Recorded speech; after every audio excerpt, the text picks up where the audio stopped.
औरतों को तोड़ना।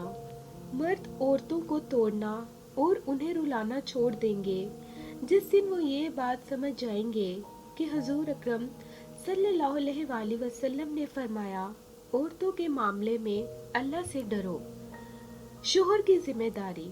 बीवी की खुशियों और ख्वाहिशों का ख्याल रखना शोहर की जिम्मेदारी है, क्योंकि वो आपके अलावा किसी को नहीं कह सकती। शोहर का प्यार, वक्त और तवज्जो ही बीवी के लिए सबसे बेहतरीन तोहफा है। बीवी की खातिरदारी। रसूल सल्लल्लाहु अलैहि वसल्लम ने इरशाद फरमाया, बीवी की खातिरदारी और खिदमत करना सदका है। मर्द की वफा। क्या मर्द की इतनी वफा काफ़ी नहीं कि वो चार का कानूनी हक रखते हुए भी जिंदगी एक पर गुजार दे। मर्द के लिए औरत। मर्द के लिए खुदा ने औरत से ज़्यादा खूबसूरत चीज़ बनाई ही नहीं। औरत की बाहों में मर्द अपनी हज़ारों परेशानियां भूल जाता है और दुनिया जहां का सुकून महसूस करता है। खुश नसीब औरतें।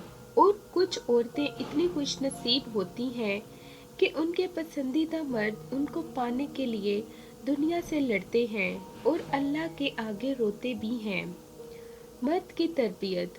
मर्द की तरबियत ये नहीं कि वो अपने माँ बाप बहन भाइयों को खुश रखे, बल्कि मर्द की तरबियत का तब पता चलता है जब किसी की लाई हुई बेटी इससे खुश और पुरसुकून हो। शोहर। मोहब्बत और एहसास करने वाला शोहर अल्लाह पाक की खास रहमत है। हम सफ़र की अहमियत।